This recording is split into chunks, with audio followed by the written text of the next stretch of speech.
No, welcome everybody. Again, as Alex said, super casual, but was anxious to say a few words leading into the opening of the rain season. Obviously, Sounders have been going for a little bit. Very, very, very excited about these two teams that are going to play this year. On the men's side, again, I think you've seen in the few games that we've played the quality that we can throw out there. For me personally, watching that Cruz Azul game, I thought it was some of the best soccer we've played in a long time. Obviously, would have been great to get a couple, 3 goals, but. If that is a preview of what we can throw at the league going forward, I'm super excited about that.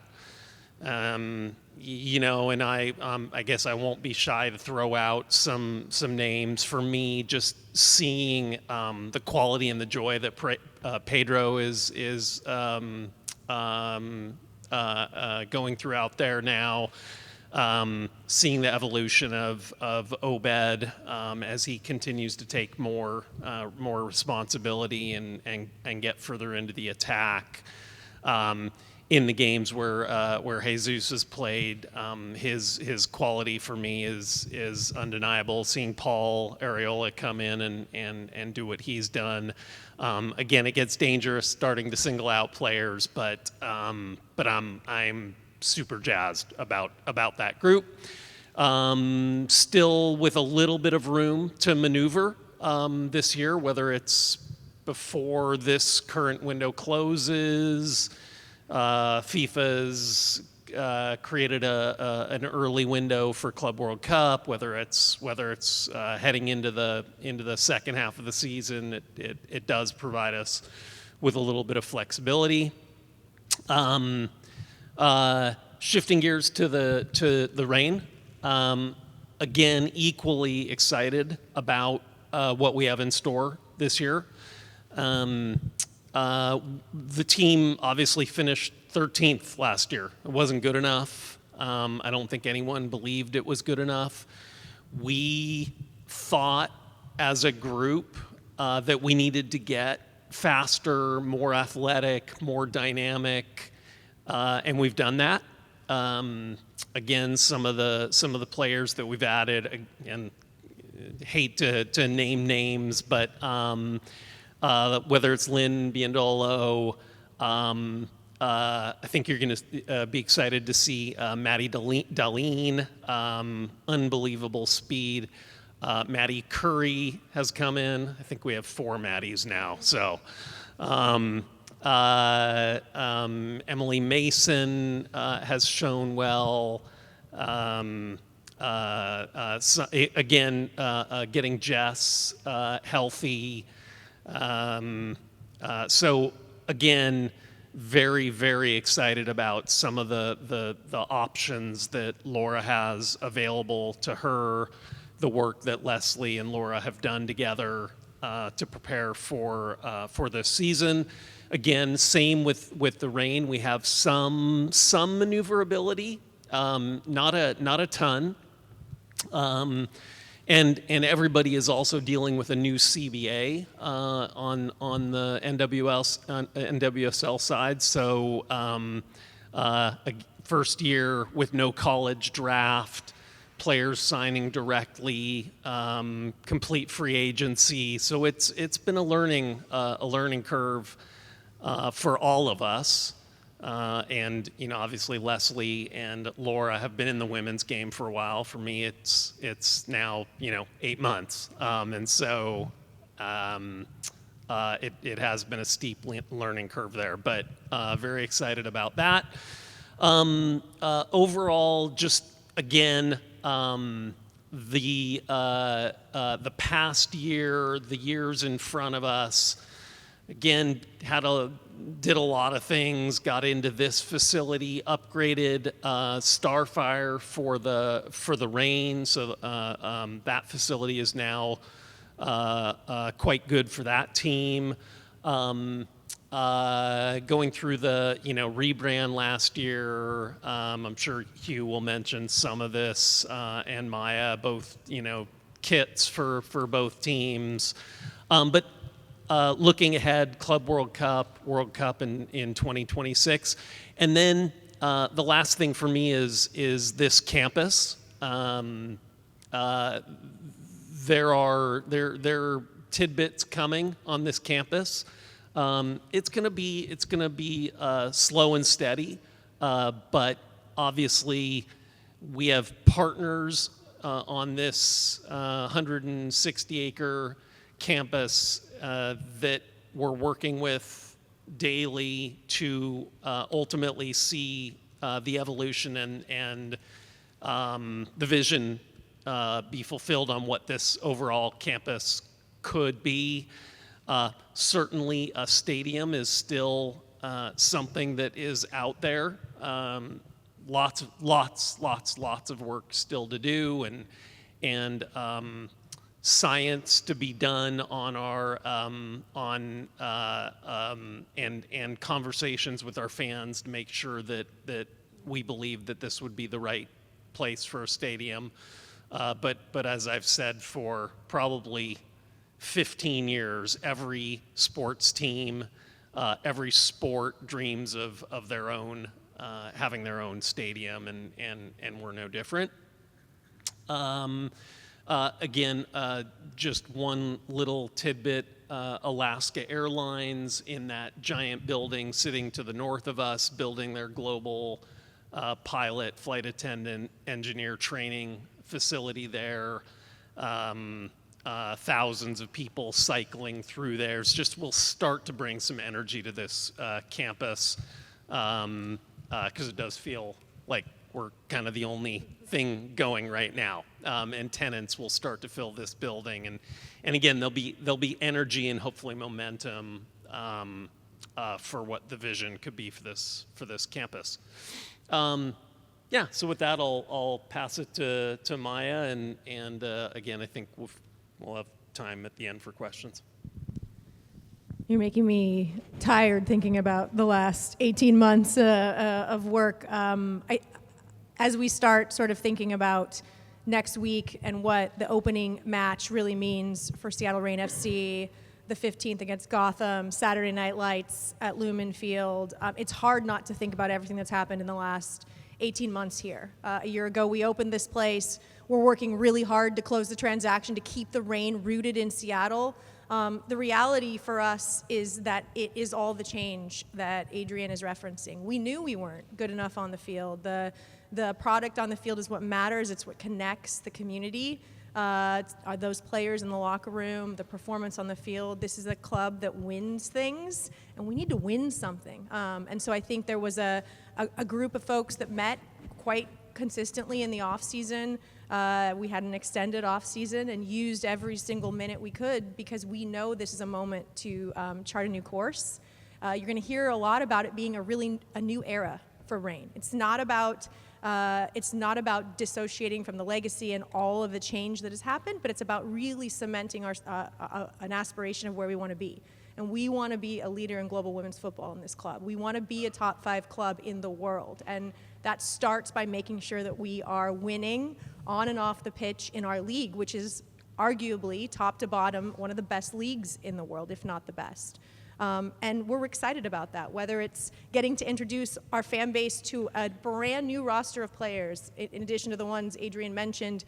You know, we're a full preseason in with Coco Mondesir, captain of Haiti, with Anna Maria Cernogorcevic, who will captain Switzerland in the Euros this summer alongside Jess Fishlock and Haz and Lily. You know, we brought in Jordan Bugg and Ainsley McMahon, the youngest signing in history. They've not now had a full cycle with us. And their personalities are starting to come out. One of the hallmarks of this team has been its connection to the community. And next week, we'll have an opportunity to engage the community at a local elementary school. Players are really excited about participating in that again, and excited about reconnecting, learning what it means to wear the crest with this community. When we think about off the field, we're really excited to start to invest in fan experience and new traditions. creating an unmissable experience at Lumen Field for Seattle Reign FC. So you'll see that next week. We kicked it off last Friday, and earlier this week when we launched our new anthem with Brittany Davis, a collaboration with local music up-and-comer, and hopefully you've all watched the documentary, award-winning filmmaker Jason Berg. It's an intentional investment to make sure that the fan base has a connection to the players on match day. So you'll see that next week. We launched a mobile app. Not a small undertaking, but for the first time in this club history, an app that allows fans to locate their tickets, to get information, to connect content and resources that allow them to stay connected to the club. And there's more to come as we think about some of the stuff that Adrian's talking about, and just in terms of getting in front of our fans and expanding on not only the legacy of this club and what it means, but also where we're going in the future. And we're not dissociated from the past, right? I think one of the things, all of us sitting on stage are all lifers in this community. We're all born and raised here. My 5-year-old self is pinching herself about what is in front of this Seattle soccer community over the next 2 years, 2025, 2026. Everybody who lives in this echo chamber knows that soccer in Seattle is a little bit different, but now we get to live on the global stage. And the really compelling and profound thing for me as someone who grew up here is that there is a recognition in this community that the soccer community is reflective of the whole community. Women and girls have been a part of the Seattle soccer story since the beginning. The Reign are a part of that Seattle soccer story, and we get to introduce the world to what Seattle and soccer mean over the next 2 years, and I'm just really looking forward to it. Great. I'm going to be brief so it'd give you all some time to ask some questions. But there are two, I think, timely things that I want to address. One is tomorrow the Sounders will be wearing for the first time the Save the Sea kit. We're super proud of the work. It was obviously acclaimed nationally as ESPN, Sports Illustrated, #1 new kit in MLS. And the creators, Connie McLeod and Gail White Eagle, both from the Puyallup and Muckleshoot tribes, the creators of that kit and the story behind it, it speaks to the high level of what this franchise has done over many years in terms of bringing important themes in our community to a national stage. And so we're super proud of that work, and tomorrow you'll see the men wear that for the first time. Two big priorities for the Sounders are really encompassing in a launch you saw last week, 10 days ago, of the First Match on Us initiative. That is an initiative which addresses our need to get new fans, new generation of fans coming to our matches. We believe that the experience at Lumen Field is unique and different and special. And so therefore, giving people an opportunity to witness it firsthand was critical. So that launched 10 days ago. We've had over 10,000 people raise their hands to sign up for a future match this season. Far exceeded our expectations, but I think it speaks to, again, the interest in our sport, in our club, but again, now the entry and openness for us to be able to bring those people in and not only just provide a ticket to the match, but an experience. And so, again, super excited about that. The second thing we have to do is get our experience at the match unique and different every single time. We've had a long, dedicated, loyal fan base who buy their tickets every year, and we need them to show up for every match. And that has been, again, an engagement strategy with our current base and getting them invited to special experiences. If you walk the concourse, if you walk different areas of the Lumen Field, you're going to see different activations. You're going to see us showing up and engaging, again, our fan base in a different way, because we want there to be a fear of missing out if you don't come. And so those are two huge initiatives you'll see, again, continue to take form and evolve over the season, but super timely as we head into, again, our match tomorrow against LAFC.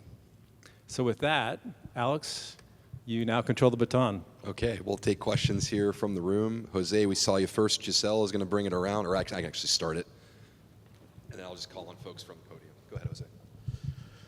Thank you for making the time to meet with us. One of the questions that I wanted to bring up is how are you going to measure success in this partnership that you've created, and how are you going to make it more accessible for some of our media members that may not necessarily have as much access to the rain as obviously you guys are wanting more engagement from us. What are some of the things that are going to be done in a manner that's going to make it not only welcoming but also demanding of us to then want to come to you? It's got to go both ways. It can't just be you asking of us and us asking of you. But what are some of the things that you're going to try to do or try to mirror what the existing club already does that's going to make it easier for us and more appealing for us to join you? You're welcome at rain training anytime you want to come on over. I'll walk you around, introduce you to all the players. Look, I think the beauty of having lived at Starfire for all the years prior to coming here is that it's open and it's accessible.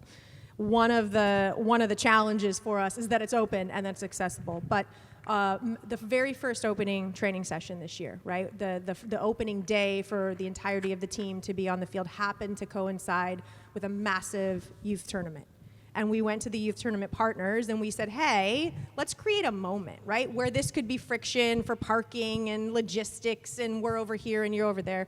Let's create a real moment, right? And so we had them send out notification to all of the participating teams. And if you have seen some of the pictures, we had young people lining, right? Just walked over from their games or whatever they were doing, lining the entryway to welcome the players back to the pitch, right? And so it's about using the spaces and places that we have that are natural connecting points. Soccer's naturally a connecting point. Jordan Heidema started signing autographs, started to engage with a young team that was playing in a semifinal that day, sprinted past me, went back to the boot room and got a whole armload of boots and ran back and said, where'd the team go? I promised them I'd sign cleats and give them to them. So it's a thousand little things, but it's about having an intentional sort of choice to be really open and accessible. And the team, that's the bread and butter of this team. These are players who are profoundly interested in growing the game and the legacy of the sport, not just in women's football, but the sport in the region. And I think it starts there. On match day, we want the experience to be the same for members of the media, for fans, to sort of this open, accessible, inclusive environment where you are welcome and you want to cover us. And then it's a little bit of what, we've got to put a compelling product on the pitch and be relevant. Seattle's a great sports town, right? And we have to perform in this town to continue to be relevant in a sports market. And the team wants to win. Laura wants to win. Leslie wants to win. I want to win. Adrian and we all want to win up here. And so it's about making sure that we both have an open door for that connection, and then we are compelling you to come back. I'm going to just two quick ones. One, I will put this on Alex and you, let's talk about it. Let's figure out because look, the Reign are training at the same time. It's hard to cover. Let's figure out how we can make it better, easier for you to because we want you covering for sure. Again, Weibs, Schmetz may kill me for saying this out loud, but I previewed it with the Reign earlier, and again, this is news for a whole bunch of people. But I did have this idea recently that when the summer hits, the grass gets a little more resilient. Could we schedule a couple 3 training sessions where both teams are here? Great opportunity to again, start to sample the product a little bit more, spend time with the Reign, get to know them, and sort of make it easier on you. Because I do get it. It's it's hard to be in 2 places at once, and we have to find creative ways to make it easy to cover the Reign.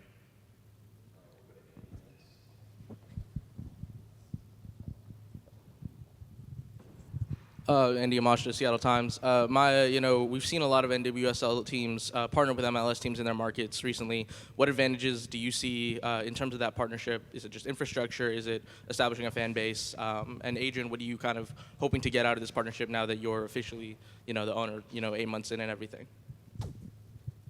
Well, I think some of the stuff that Adrian's talking about, right? The curiosity to lean in and look at the ways in which both organizations do their best work and borrow in real time in a learning lab environment. There are definitely some lessons from MLS that are learned things to do and to not do, and vice versa.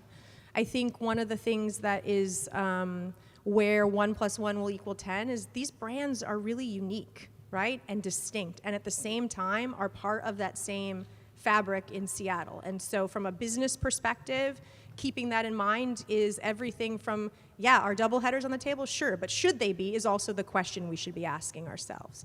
When we do jerseys with deep meaning and collaboration, using the spotlight that Hugh's talking about, what's the opportunity? How can we push Nike the way we've pushed Adidas to do something similar on the Reign side? So it's an overarching belief in a common mission for us as an organization, right? We have a common mission for both clubs: create moments, enrich lives, unify and uplift through soccer, and then driving through decisions and opportunities and leaning in with curiosity to make sure that both clubs are resourced in a way that allows them to be great on and off the pitch and impact our community along the way. Yeah, I think the only other thing that I would add to, Maya answered it perfectly. I'm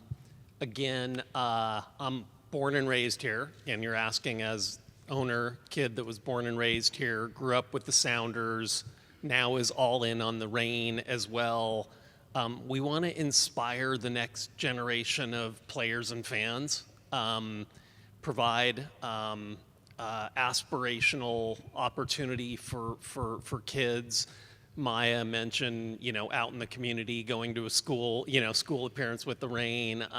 Those are memories that I have that are indelibly marked on my childhood and made me connect with the Sounders for life. And so we need to do that. We then, again, she mentioned create memories, create moments, enrich lives, unify, creating those amazing moments of a packed stadium where the Reign are playing for a championship, and again, just capture the spirit and the emotion of a community. And then, look, I sort of beat around the bush on this, but I really do think that I believe, look, my belief is that these soccer teams need a home of their own that smells and feels like soccer 100% of the time. And so when you're asking, like, now that you own the team, what is a priority, or what will success look like? I think that's gonna be part of my answer as well. Lumen Field is awesome. It's been a great home for the Sounders and Reign, and maybe that will never change, but my gut tells me, and again, as I've traveled around the world and seen what a soccer experience can be in a stadium that is dedicated to soccer, I think eventually that has to be part of the answer.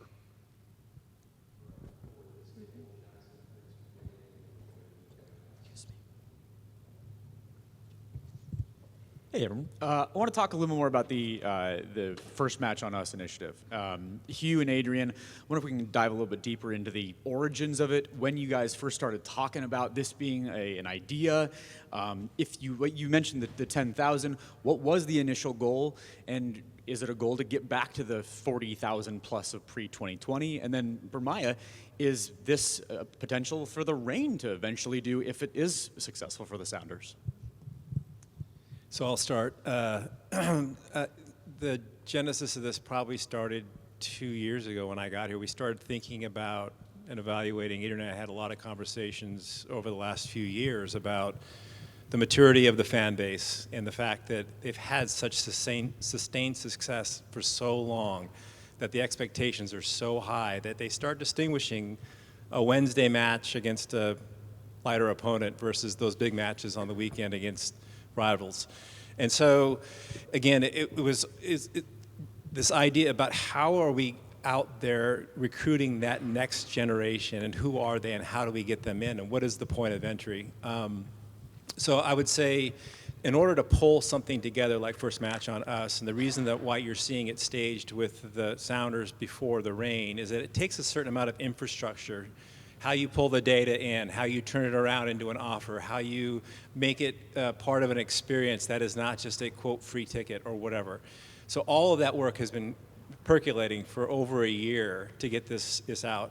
To answer your question about what was the goal or expectation, I think we thought 10,000 people would raise their hands, but not in 10 days, right? We didn't think that, and we actually haven't even pulled every lever we can, right? We went out with a direct mail, right? Because people are consuming and being introduced to new ideas in different ways now. I don't know if you guys, my experience is my mailbox used to be full and now it's empty, and my email box is full. And so we've got to figure out different ways to touch these new audiences. And so what you're seeing through that initiative is just really something we believe is a playbook that will work in a big way for the Reign, because the Sounders have the benefit of awareness. Like if you actually poll scientifically people, residents of Seattle, they can name where we play, they know who we are, they can maybe even name a player or two, and so our awareness is almost at 70%. Most people know us.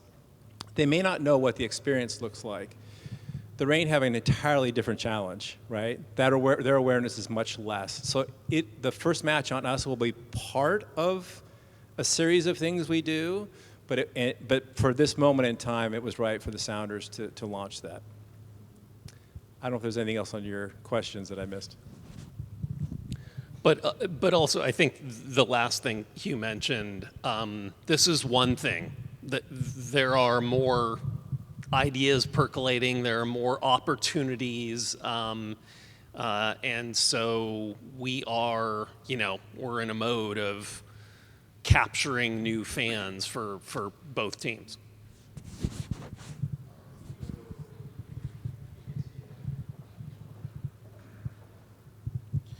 Yes, I had a question for Adrian, one for Hugh, if I could. Club World Cup is a huge opportunity, but it's also a big responsibility of pressure of making sure that people do come out to those games. What's been the early response so far from tickets and bringing people in as far as right now? And is there a plan to raise the bar in terms of engagement and marketing to make sure that people do come out? And to Adrian, I think fans see this opportunity and they hear that the team will potentially get X amount of money, and they get really excited about where it's going to go. In terms of clarity, and now that we're closer to Club World Cup, and perhaps the number that will come in to the club for participating there, where do you see that going in terms of the club and operation budgets and things of that nature? Want to talk the money game first? Sure. So I would say, based on the news a couple of days ago, there's more clarity, but there is not clarity. We don't know what an appearance fee will be, and we will invest that like we always do. It may come in the form of transfer fees. It may come in the form of youth development. It may come in the form of data and analytics and better systems. It may come in the form of infrastructure that helps the team going forward. There are a there are a myriad of opportunities to get better. Yeah, I think that. So building off the theme of information is not clear. There's not a lot of insight that we have at this moment. We all know this is a really big deal, right? This is a freaking big deal, not just for our community, for the Sounders to be in this tournament. But it is the first time this tournament's been put on, right? So there has been a lot of learning. So when it comes to actually the marketing, the tickets, all of that, I think first off, the first win is because of Adrian championing the club and the community, we were able to host matches here. That's a huge win, economic benefit for the entire community, but also for our fans. The second thing we fought for was to give our fans access to purchase before everyone else. And that's been a little clunky. It's been hard because they didn't introduce all of the inventory at once. It was piecemealed here and there. We didn't have information. I was advocating that we delay the on-sale of that event until we had all the information.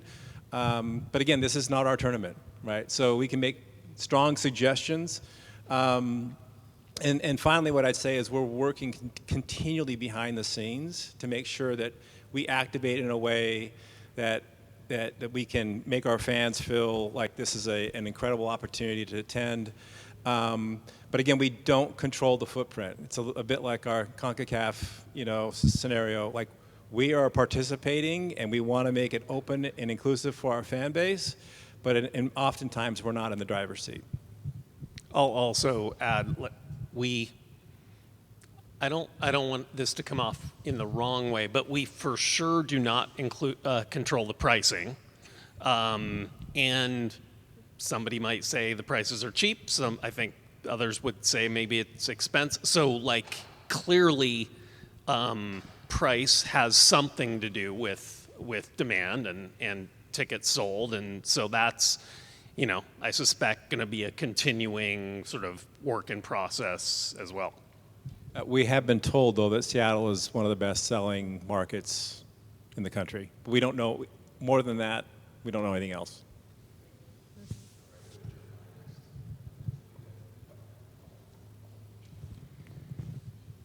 Yeah, it's kind of a two-part question, I guess. Partly, for anyone that wants to answer this part, but we talk about the new a potential new stadium. There's obviously a big span of time between now and whenever that could potentially be.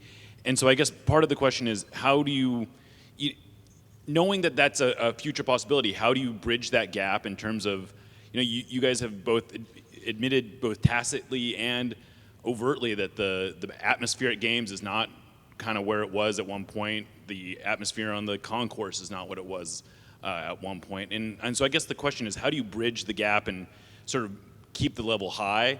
And then I guess for the Reign, how do you keep, for all the great things that Lumen Field is, it's a big, big stadium and it's not very full. And so how do you go about making it feel more intimate? Look, the simple answer, I'll let Hugh add more detail, but Jeremiah, it's you grind away at it. You work your ass off to try to make it everything better every single day, and that's what we do. And sometimes we're good at it, and sometimes we're not. But we try to introduce as many people to the game and make the experience as good as we can, given the building we're in and the deck of the cards we've been dealt. And we'll continue to grind away at that, and that will have nothing to do with a future stadium. At some point, if a future stadium becomes more of a reality, obviously we need to calibrate towards what happens when you open a new stadium. But in the interim, it's grind away and try and sell as many tickets and get as many people to use their tickets and have as good of an experience and win as many trophies as we can along the way.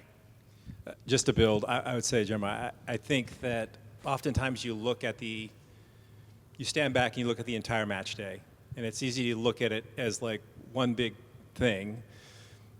The reality of it is it's millions of minute actions that have to happen in order for us to execute at a high level. My assertion that I'll make is that when you get into a success mode that the Sounders were for so long, you just okay, let's turn on the switch. We're going to do a match this Saturday, and you just keep going and do it over and over and over again. you don't have that relentless pursuit of every single detail, right, that makes that experience awesome. What does that mean? It's obsessing over the fact that there's a 5-minute wait to do an activation on the concourse, as opposed to 15 minutes or 20, right?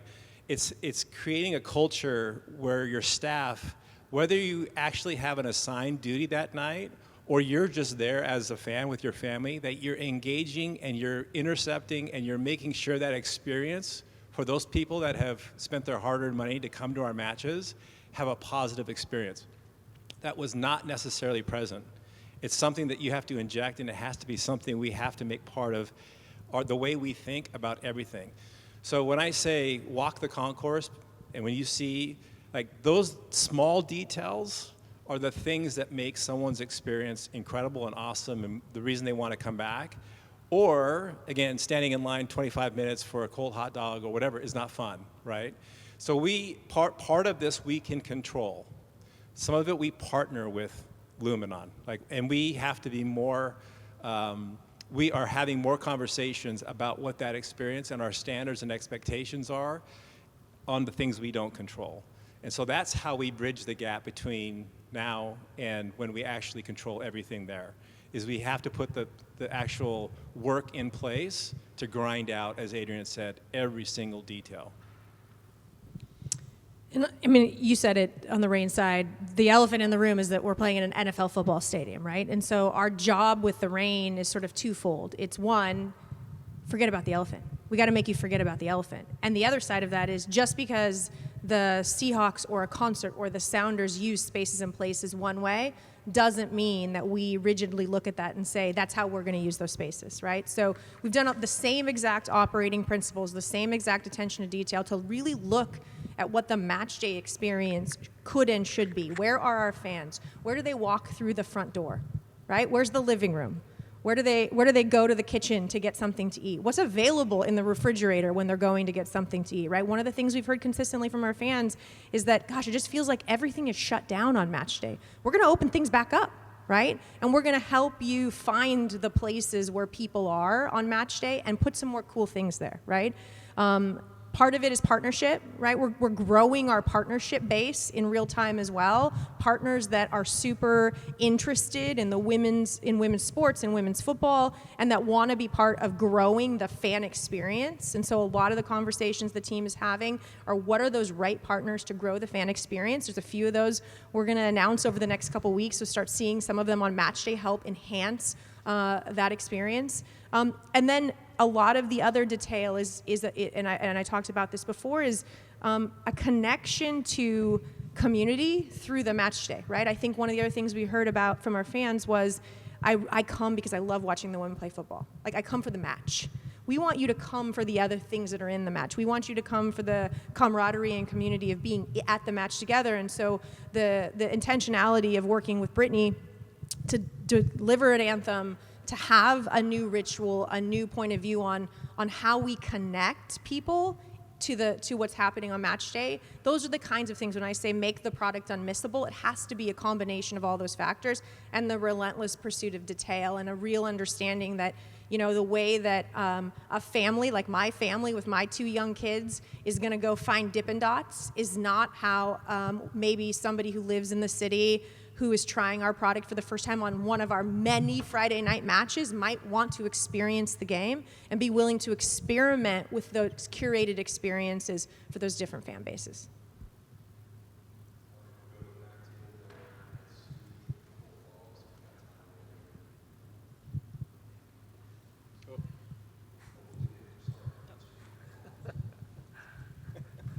Thank you, Alex.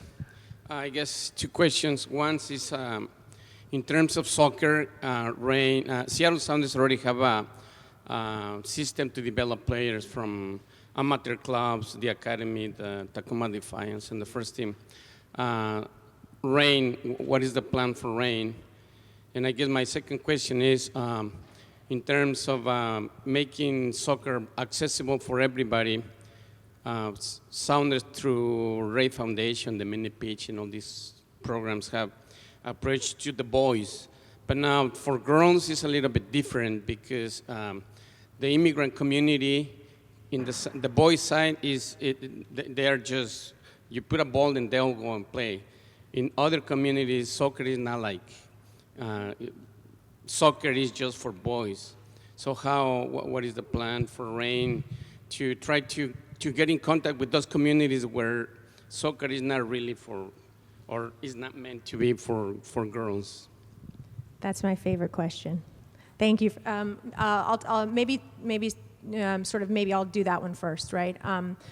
Ray Foundation is now the official charitable partner for the Seattle Reign FC as well. So we're working in real time as we are committed to the next 26 mini pitches before 2026 of aligning around where those investments might reflect the Reign, and we're working specifically on 2 mini pitches right now in Eastern Washington. That was where we decided to go first. We've already collaborated in Tacoma on 2 mini pitches under the OL ownership, collaborated with Ray Foundation, with the Sounders on a couple mini pitches, but you'll start to see some more intentional interaction. Next week's elementary school event is part of exactly what you're talking about. There are a lot of individuals, and Rain, along with Sounders, are members of the Play Equity Coalition here in King County, right? And so I think one of the things that you will see is more intentional partnership with those organizations that are supporting the outcomes that you're talking about. There's an awesome woman that we connected with who is a PE teacher at White Center Heights Elementary School, who started an after-school program for the girls specifically because they didn't feel comfortable playing with the boys for all of those cultural sensitivities that you're talking about. It's about finding more people like that and ensuring that they have the tools, whether it's soccer balls or goals or facilities, to make sure those kinds of programs thrive. So it's a number of things, but we are partnered there. When we launched the kit last week, we launched the Rise platform. It's named the Rise Kit. A restatement of sort of the core commitments for the brand, and chief among them are to champion and affirm the power of women, girls, and gender diverse people, and to advance equity in play, right? Equity in play for all in our community. And so partnership with RAVE will help us do that.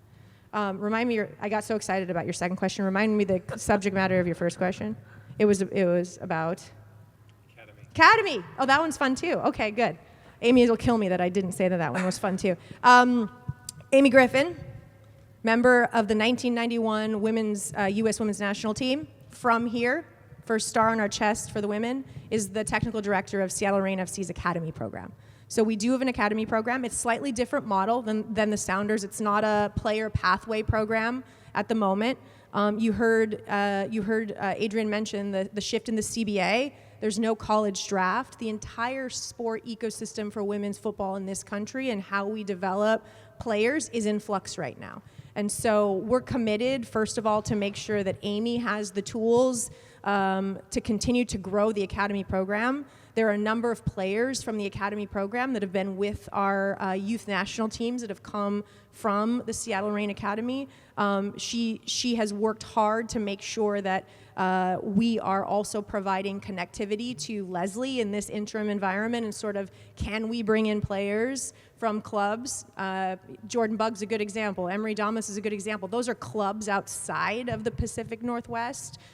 Similar to how Obed was able to come from Alaska. How do we in the interim, while the context and the competition format and the player development period is being worked on at a national level, how do we still provide a place through our academy, through the first team, to invite those trialists in, because the landscape has shifted, and I think you're going to continue to see a wave of youth come through NWSL, come through USL. We've signed some players, loaned them to USL teams to get more minutes. Sam Mays is a great example of that. I'm excited to see her play this year. So I think there are probably 3 or 4 different solutions, but our academy program and how we connect it to the development period is a work in progress. Can I just 2 more points? One, maybe Maya said it, but we are sitting on a gold mine in this country of potential players from the entire, our entire community of girls that play soccer, as young kids and maybe fall out of the system at some point.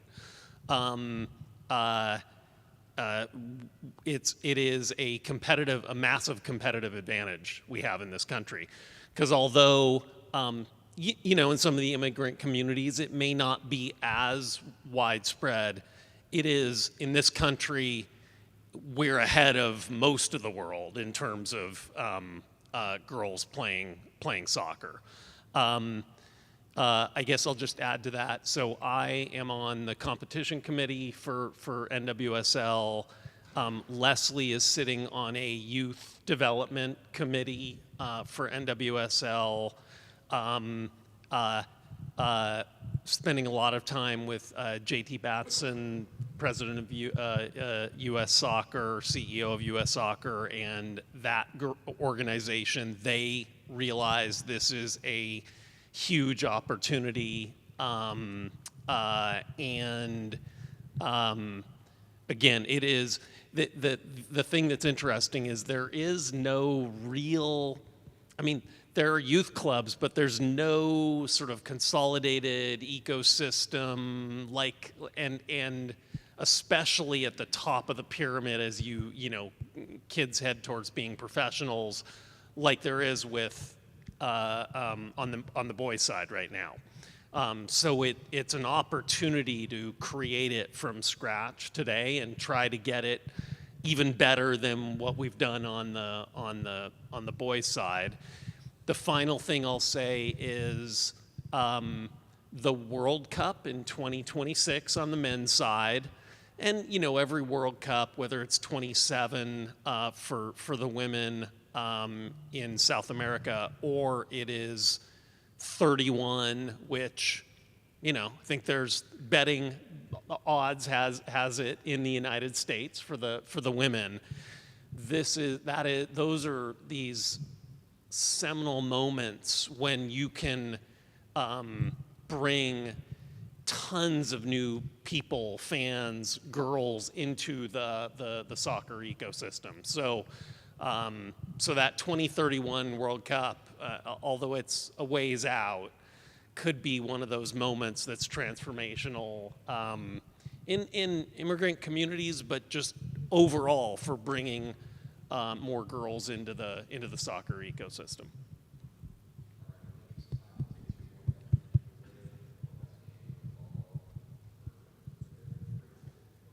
So it seems to me like the Sounders kind of gave up on having a women's team because we had the Seattle Sounders women's, and now we made a considerable investment on getting a women's team.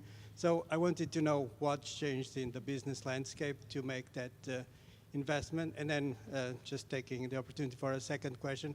We've seen the MLS have coaches of women's teams, like our neighbors to the south being a coach of MLS, but it doesn't seem like there's a good route for a women's coach to be head coach of MLS. So when do you see that happening? Do we need something like the Rooney Rule? How do you see that? I'll start. On the look, I think I've said this. When we started the Sounders MLS 2000, bought the team in 2007. That was a lot, and we, Hugh, Maya, a whole bunch of other people, we were not ready to take on another team. And, look, that changed, and obviously the environment in women's sports changed. And so if, your question was from a business standpoint, well, clearly we saw the shifting climate and the winds blowing in the direction of women's sports taking off, and certainly we believe we invested at the right time, and we were ready. And look, Rooney Rule, I don't know, but I think it's going to happen. Will it happen fast enough? I don't know, but again, Laura is awesome. Laura and Brian and the Reign coaching staff and the Sounders coaching staff have begun major collaboration, getting to know each other. Will it happen first with the Sounders, Reign? I don't know, but I think it's only a matter of time before women are playing a major role in MLS, and yeah, maybe we'll be leaders there.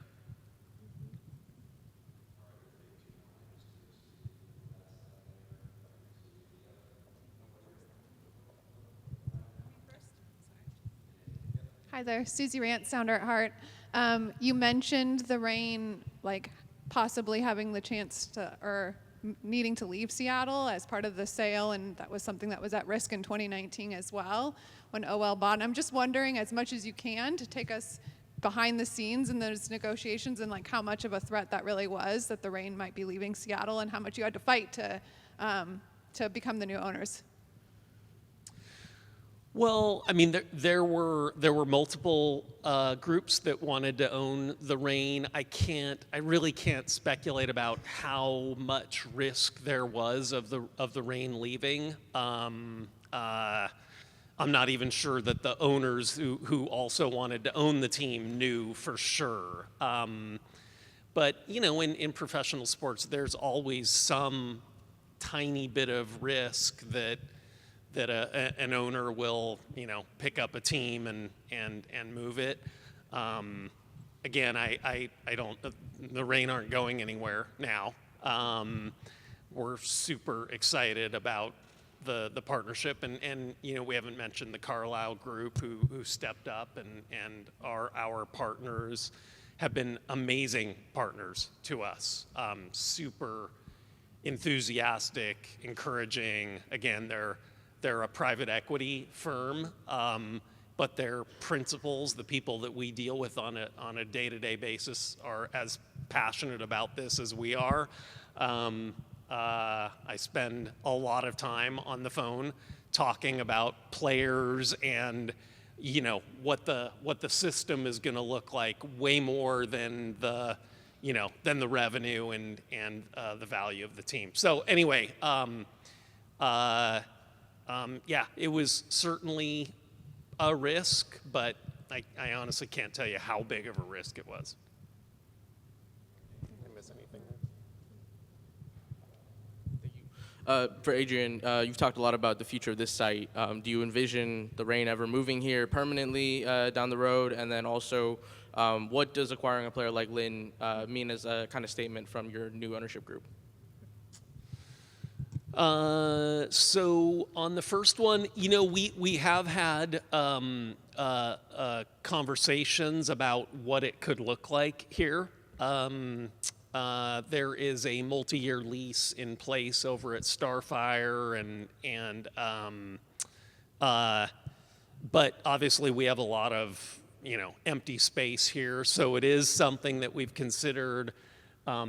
Do we have enough grass? Can we you know, create more grass? Do we have all of the infrastructure to accommodate? Is it the best solution for the Reign? Because, by the way, there are going to be 15 other communities that would love to house the Reign. So at the right moment, we will, you know, we'll figure that out and figure out what the best long-term solution is. Lynn, I can let Maya is more of an expert in women's soccer and has been following the NWSL longer than I have. But I mean, to add, Lynn has been, first of all, an amazing pro, amazing human being. Great soccer player who we expect to score a lot of goals for us. Great name, obviously prolific career in NWSL and with the national team. A leader in the locker room already. after a couple of months. Yeah, I mean, a statement signing, and I don't suspect that'll be the only statement signing that we make in the next bit as we try to get the team to a place where it also is competing for a championship every single year.